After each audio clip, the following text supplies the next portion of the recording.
நான் இங்கே பேச விரும்புகிறது என்னுடைய சன்னு சொன்னார், நீங்கள் பேசினாலே எமோஷன் ஆகிடுவீங்க அப்படின்னு. 2 நிமிஷத்துக்கு மேலே அதிகம் எடுத்துக்க வேணும்னு அதையும் சொல்லி ஒரு கண்டிஷன் போட்டு அனுப்பிச்சிட்டாரு. ஏன்னா நான் ஸ்கூலில் ஒர்க் பண்ணும்போது நான் மற்றவங்களுக்கு கண்டிஷன் போட்டேன். இப்போ இந்த ஸ்டேஜில் அவர் எனக்கு கண்டிஷன் போட்டு இவ்வளோ நேரம் தான் பேசணும்னு சொல்லி இருக்காரு. வள்ளுவர் அழகாக ஒரு இது சொல்லியிருக்காரு, நான் சுருக்கமாக சொல்லி முடிச்சுக்கிறேன்.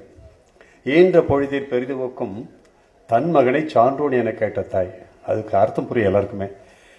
ஒரு தாயானவள் தன் குழந்தையை பெற்றெடுக்கும் போது கிடைத்த சந்தோஷத்தை விட இந்த மாதிரி அவையோர் சபையில தன் பையன் சான்றோன்னு சொல்ல கேட்ட தாய் அப்படிங்கும்போது அந்த சந்தோஷம் அதை விட ரொம்ப கூடுதலாக இருக்கும் அப்படிங்கிறது. ஆக ஒரு பிரைமரி ஸ்கூல் டீச்சர், தொடக்கப்பள்ளியிலே ஒரு சாதாரண ஒரு தொடக்கப்பள்ளியிலே ஆசிரியராக பணியாற்றிய நான் இன்று இந்த அளவில் இவ்வளவு பெரிய ஜாமான்கள்லாம் உட்காந்துருக்காங்க. மௌனகுரு படம் எனக்கெல்லாம் நிறைய, நான் அதிகம் பார்க்கல, பட் சொல்ல கேள்விப்பட்டிருக்கேன். ஜெகநாத ஐயா அது மாதிரியெல்லாம் நிறையா. ஸோ இவங்களெல்லாம் கூப்பிட்டு இது பண்ணி பார்க்கும்போது எனக்கு ரொம்ப சந்தோஷமாக இருக்குது. நான் அடிக்கடி பாட்டை ஹம் பண்ணுவேன், எம்ஜிஆர் பாட்டை ஹம் பண்ணுவேன். மாபெரும் சபைகளில் நீ நடந்தால் உனக்கு மாலைகள் விழ வேண்டும், ஒரு மாற்று குறையாத மன்னவன் இவன் என்று போற்றி புகழ வேண்டும் என்று சொல்வார்கள். அதே போல் இருந்தாலும் இன்னொரு பாடல் சொல்ல கடன்பட்டிருக்கேன். இருந்தாலும் மறைந்தாலும் பேர் சொல்ல வேண்டும், இவர் போல யார் என்று ஊர் சொல்ல வேண்டும் என்று. ஆகிய அந்த வகையிலே என்னுடைய சன் இதுன்னு இருக்காரு. ஆக்சுவலாக ஆரம்பத்தில் இந்த சப்ஜெக்ட் எடுக்கும்போது நமக்கு வேண்டாம்பா, இது நமக்கு இந்த துறை நமக்கு புதிது, இது ஜெயிக்கிறது ரொம்ப கஷ்டம் அப்படின்லாம் சொன்ன. பட் இருந்தாலும் கிருஷ்ணா இந்த கதையெல்லாம் சொன்னார். அப்போ நானும் ஒய்ஃப் எல்லாம் கன்சல்ட் பண்ணி சரின்னு ப்ரொசீட் பண்ணோம். இன்னைக்கு இந்த அளவில் நின்றுட்டுருக்கு. இந்த படம் நிச்சயமாக உறுதியாக கட்டாயமாக ஜெயிக்கிற நம்பிக்கை 100% இருக்குது. எல்லாருடைய வைப்ரேஷன் அவருக்கு. இதை தாண்டி என்னுடைய ஒரு ஆசை, இந்த நல்ல நேரத்தில் அந்த பாபாவுடைய ஆசீர்வாதம், என்னுடைய குருநாதர் ஆசீர்வாதம், எங்கள் முன்னோருடைய ஆசீர்வாதத்தில் இந்த படம் நல்லபடியாக வெற்றி அடைஞ்சு இந்திய ஜனாதிபதியுடைய கோல்டு மெடலே கிடைக்கணும்னு நான் ஆசைப்படுறேன். ஏன்னா ஆசைப்படுறது தப்பு இல்லை, நம்ம ஆசைப்படுறது அடுத்தவங்களுக்கு இடைஞ்சல் ஒன்றும் கிடையாது. நான் ஆசைப்படுறது ஒன்றும் தவறு ஒன்றும் கிடையாது. என் பையன் பண்ணியிருக்கான், டைரக்டர் அந்த மாதிரி இது பண்ணி கொடுத்துருக்காரு. இந்த இடத்துல நான் அவரை பற்றி ஒரு வாரம் சொல்லி முடிச்சுக்கலான்னு பார்க்குறேன். அவர் ஒரு 12 இயர்ஸ் இந்த ஃபீல்டில் இதாக இருந்து தவமாக இருந்து ஒரு பீஷ்மர் மாதிரி இருந்து பண்ணியிருக்காரு. தான் மறுக்க முடியாத உண்மை. நிறைய சகோதரர் பேசினாங்க, அவர் தவமாக இருந்து ஒரு பிரம்மச்சரியாக இருந்து பண்ணியிருக்காரு அப்படின்னு. ஆத்மார்த்தமாக பண்ணும்போது அந்த செயல் நிச்சயமாக, அதாவது சான்ஸ்கிரிட்டில் சொல்லுவாங்க ஸ்ரத்தையாக பண்ணுறது அப்படிம்பாங்க. ஸ்ரத்தையான முழு ஈடுபாடோடு பண்ணுறது. அந்த முழு ஈடுபாடோடு பண்ணும்போது அந்த காரியம் நிச்சயமாக ஜெயம் ஆகும். எதையுமே கஷ்டப்பட்டு செய்யக்கூடாது. எப்படி செய்யணுங்க? இஷ்டப்பட்டு செய்யணும். அப்போ இஷ்டப்பட்டு பண்ணியிருக்காங்க, நிச்சயமாக ஜெயிக்கும்.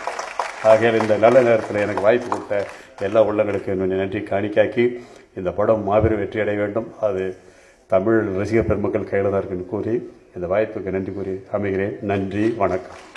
இவங்க மைண்டில் இருக்கிறத விஷுவலில் கொண்டாடுறதுங்கிற விஷயம் இருக்கு பாருங்க. அத்தனை தடைகளும் உடைத்து கொண்டு, ஏன்னா அத்தனையுமே அவங்கள சுற்றி இருக்க, இந்த டைரக்டரை சுற்றி இருக்கிற விஷயங்கள் அத்தனையுமே நெகட்டிவ் வைப்ரேஷன்ஸ் இருக்கும். அத்தனையும் மீறி அவங்க மைண்டில் என்ன இருக்குதோ அதை அப்படியே கொண்டாடும் பொழுது தான் அது எல்லாத்த விட அவங்க ஆடியன்ஸ் அதை அவங்க என்ன நினைச்சாங்க, இந்த இடத்துல கிளாப் பண்ணணும், இந்த இடத்துல அழுவணும், இந்த இடத்துல சிரிக்கணும், என்ன ஃபீல் அவங்க நினைச்சு அந்த விஷுவலை கொண்டாந்து ஆடியன்ஸ் பார்க்கும்போது தான் உண்மையான நிறைவு அந்த கிரியேட்டர்ஸ்க்கு. ப்ரொடியூசருக்கு படம் எடுத்துட்டா அதுவே ஒரு பெரிய சாதனை ஆக்சுவலா. பட் ரியல் கிரியேட்டர்ஸ்க்கு ஒவ்வொரு சீனும் மைண்ட்ல இருக்கிறத விஷுவல்ல கொண்டு வந்து ஆடியன்ஸ் உங்களுக்காக தான் அவங்க படம் எடுக்கிறாங்க. நிச்சயமா ஒவ்வொரு சீனும் அவங்க கிரியேட் பண்ணும் போதும் ஆடியன்ஸ் தான். அந்த மாதிரி இந்த மேடையில் இருக்கக்கூடிய இத்தனை படைப்பாளிகளும் நான் இவங்க படத்தெல்லாம் பேராண்மை ஆகட்டும், நாடகவிலை ஆகட்டும், தென்மேற்கு போர்வாடி, எல்லா மௌனகுரு ஆகட்டும், ஒவ்வொரு படத்தையும் நான் பார்ப்பேன் ஆக்சுவலா. இன்னைக்கு அந்த படங்களுடைய அந்த மைண்ட்ஸ் இங்க இருக்கு. ஆக்சுவலா அந்த வைப்ரேஷன் இங்க இருக்கு. எனக்கு ரொம்ப நிறைவா இருக்கு இந்த மேடை. ஜஸ்ட் 2 மினிட்ஸ் தான் நான் பேச போறேன், அதிக நேரம் கிடையாது. இந்த படம் மீராவுடன் கிருஷ்ணா. முதல் சந்திப்பு கிருஷ்ணா எனக்கு முன்னாடியே இருந்து தெரியும், ஏன்னா சிவகுமூர்த்தி சார் முன்னாடியே தெரியும். பட் 2.5 இயர்ஸ்க்கு முன்னாடி என்ன மீட் பண்ணாரு. அப்ப ஒரு பெர்ஃபார்மன்ஸ் பண்ணி காமிச்சாரு, ஒரு 2 மினிட்ஸ் பெர்ஃபார்மன்ஸ் பண்ணி காமிச்சாரு. அழுதுட்டாரு, அப்படியே கண்ணில் தண்ணி அப்படி தாரையா ஊத்துச்சு. நான் வியப்படைந்தேன், இப்படி ஒரு பெர்ஃபார்மன்ஸ் பண்றாரு அப்படின்ட்டு. எனக்கு சினிமா ஃபீல்ட்ல இன்ட்ரெஸ்ட் இருந்துச்சு, பட் இப்படி ஒரு பெர்ஃபார்மன்ஸ் இருக்கு, ஏன் கிருஷ்ணா நீங்க இன்னும் வெளியே வராம இருக்கீங்க அப்படின்னதுக்கு தயாரிப்பாளர்களை சந்திக்கவே முடியறது இல்ல. அவரு கிருஷ்ணா சார் சொல்லிட்டு இருந்தார், மௌனகுரு சார் சாந்தகுமார் கூட சொல்லிட்டு இருந்தாரு. படம் வெற்றி பெற்றதுக்கு பிறகு நான் சந்தித்த 20 தயாரிப்பாளர்கள் என்ன அதுக்கப்புறம் இப்போ படத்துக்கு வாய்ப்பு கேட்டு வராங்க அப்படின்ட்டு. ஸோ ஒவ்வொரு கிரியேட்டருக்கும் மிகப்பெரிய வலியான விஷயம். நாடோடிகள் ஸ்கிரிப்ட் கூட கேள்விப்பட்டேன் நான், எவ்வளோ வருஷத்துக்கு அப்புறம் தான் அவருக்கு வந்து தயாரிப்பாளர் கிடைச்சதா. ரொம்ப பேர் இருக்காங்க சார் ஆக்சுவலா கிரியேட்டர்ஸ், நல்ல தயாரிப்பாளர்கள் இல்லை, இதுதான் உண்மை. ஆக்சுவலா இந்த மேடையை வந்து அதை சொல்றதுக்காக நான் வந்து டெஃபினட்டா யூஸ் பண்ணிக்கிறேன். அதே மாதிரி நான் பெருமை அடைகிறேன், இப்படி ஒரு படைப்பாளி கிருஷ்ணா மீண்டும் நிறைய படைப்புகள் படைப்பார் அவரு. இந்த படத்தோட நிறுத்த போறதுல Dwarkamai creations has introduced Krishna. அந்த 2 நிமிஷம் பர்ஃபார்மன்ஸ் தான் இன்னைக்கு வந்து இந்த மேடையை வந்து உருவாக்கி இருக்குன்னு நினைக்கிறேன். அவரோட டெடிகேஷன் நான் வந்து 2.5 இயர்ஸா பார்த்திருக்கேன். பொறுமை கடலினும் பெரிதும் பாரு. நான் ஃபாஸ்ட், என்னால பொறுமை இருக்க முடியாது. பட் இந்த 2.5 வருஷ பயணத்துல பொறுமை அப்படிங்கிறது என்னங்கிறத நான் கத்துக்கிட்டேன். கால சூழ்நிலை, இது ரொம்ப முக்கியமான பாயிண்ட் நான் சொல்லி அவன் கால சூழ்நிலைக்காக வெயிட் பண்ண வச்சாரு என்ன. ஆனா ரொம்ப வலி அனுபவிச்சிருக்கேன், அது வேற விஷயம். எத்தனையோ விஷயங்கள் இருந்துச்சு, உங்களுக்கு தெரியும் எவ்வளவோ பிரச்சனைகள் இருந்துச்சு சினிமா துறையில. இன்னைக்கு சினிமா துறை ஃப்ரீயா இருக்கு. இன்னைக்கு புது படங்கள், புது தயாரிப்பாளர்கள், புது இயக்குநர்களுக்கும் தியேட்டர்ஸ் எல்லாம் கிடைச்சி அந்த சூழல் அமைஞ்சிருக்கு. இன்னைக்கு வந்து யாரை வச்சு வேணா படம் பண்ணலாம், அந்த மாதிரி நிறைய சூழல் பாசிட்டிவா வந்து சிறிய தயாரிப்பாளர்களுக்கும் அமைஞ்சிருக்கு. அந்த மாதிரி ஒரு சூழ்நிலைக்காக என்னை இழுத்து வெயிட் பண்ணி எனக்கு மற்றபடி லாஸ் ஆனாலும் பரவாயில்ல அப்படின்ட்டு அவர் வந்து கரெக்டா கொண்டு வந்திருக்காரு. படத்தோடைய 2 விஷயம் தான் நான் சொல்லுவேன். கிரியேஷன் இஸ் வெரி பவர்ஃபுல் இந்த படத்துல. ஃபர்ஸ்ட் ஹாஃப் வந்து பாக்யராஜ் சார் மாதிரி காமெடியோட பண்ணிருக்காரு. செகண்ட் ஹாஃப் வந்து பாலா சார் பேட்டர்ன்ல வந்து ரொம்ப எக்ஸ்ட்ரீம் விஷுவல் ட்ரீட்மெண்ட் கொடுத்திருக்காரு. இது 2ம் வந்து பயங்கர பவர்ஃபுல்லா இருக்கு. அதை தாண்டி அவருடைய நடிப்பு, ஒவ்வொரு சீன்லயும் அவ்வளவு ஒரு டெடிகேட்டட் நடிப்பு. இந்த பாட்டுல பாத்தீங்கன்னா கூட கண்ணை கூட சிமிட்ல, ஆக்சுவலா எத்தனை பேர் கவனிச்சிங்கன்னு தெரியல, ஒரு செகண்ட் கூட கண்ணை சிமிட்டாம அந்த ரோல் அப்படியே இது பண்ணி ஹையஸ்ட் டெடிகேஷன். 5 நாள் ஷூட்டிங், டே அண்ட் நைட் போச்சு. 2 மணிக்கு படுப்பாரு, 5 மணிக்கு எந்திரிப்பாரு. இதை நான் எதுக்காக சொல்றேன்னா, இருக்கக்கூடிய படைப்பாளிகள் நிச்சயமா வந்து அவருக்கு இந்த படத்துக்கு அப்புறம் நிறைய வாய்ப்பு கொடுப்பீங்க அப்படின்னு நினைக்கிறேன் நான். அவர் ஒரு மிகப்பெரிய ஹீரோ, மகா கலைஞன், நல்லா வெளியே வரணும் அவரு. இந்த மேடை அவருக்காக தான், எனக்காக கிடையாது. அவருடைய தனித்தன்மை வெளியே வரணும் அப்படிங்கிற ஒரே எண்ணம் தான் என் மைண்ட்ல இருந்துச்சு. இன்னைக்கு அது நிறைவேறி விட்டது. படம் வந்து நிச்சயமா வெற்றி தான். ஏன்னா ஆடியன்ஸ்க்காக எடுக்கப்பட்ட படம், ஒவ்வொரு சீனும் புதுமையாக பண்ணப்பட்ட படம். You will emote in this movie. Second half பார்த்துட்டு வெளியே வரவங்க அப்படி ஒரு எமோஷனோட வெளியே வருவீங்க அப்படிங்கிற நம்பிக்கை எனக்கு இருக்கு. லாஸ்ட்லி, இந்த படம் வந்து தயாரிக்கிறதுல வந்து என்னுடைய குடும்பம் ஃபுல்லா எனக்கு சப்போர்ட் பண்ணிருக்கு. என்னுடைய தாய், தந்தை, மனைவி எல்லாருமே எனக்கு ரொம்ப சப்போர்ட்டிவா இருந்திருக்காங்க. பினான்சியலாவும் சப்போர்ட்டிவா இருந்திருக்காங்க. அதை நான் சொல்லிக்க விரும்புறேன். நிச்சயமா கடைசி ஸ்டேஜில் அவங்க தான் ஆபத் பாண்டவர்கள், அநாத ரட்சகர்கள் அப்படின்ட்டு. நான் யாருக்கிட்டையும் இன்னும் ஒரு பைசா வெளியில இருந்து நான் போய் கடன் ஃபைனான்ஸ் வாங்கல. பேங்க் அந்த மாதிரி அப்பா அம்மா வச்சு தான் நான் பண்ணியிருக்கேன். ஸோ இது முழுக்க முழுக்க ஆத்மாவை தூக்கி போட்டாச்சு, அவருடைய ஆத்மாவை போட்டாச்சு. இனி you are the people who have to bring out the movie. Thank you very much. Thank you all the creators. சந்தேகம் வந்தாலே சந்தோஷம் பறிபோகும், இருட்டுல பார்த்தாலே கயிறோ பாம்பாகும், கமால வந்தா காட்சிகள் மாறும், வைத்தியம் செஞ்சா எல்லாம் சரியாகும்.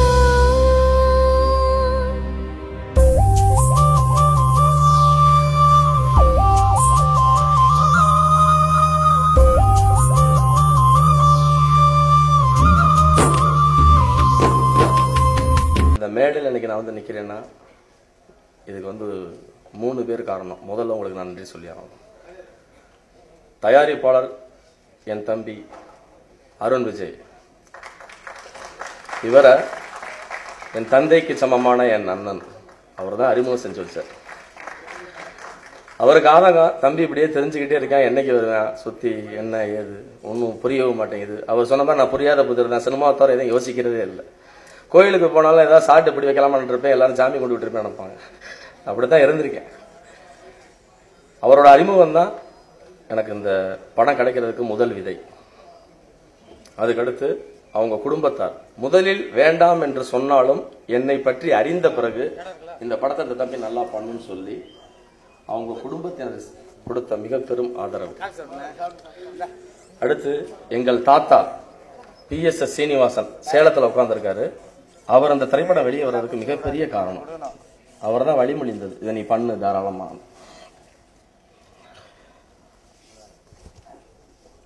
திரையுலகில் ஒவ்வொரு கதாபாத்திரத்தையும் பண்ணும்போது ஒரு கலைஞன் பிறக்கிறான்னு சொல்லுவாங்க. என்னை ஈன்ற 3 தாய் இங்கே உட்கார்ந்துருக்காங்க. முதலாவது எங்க அண்ணன் ஜனநாதன் அண்ணன், அவருக்கு முதல்ல வந்து நான் பிறந்துட்டேன் அவருடைய படைப்புல.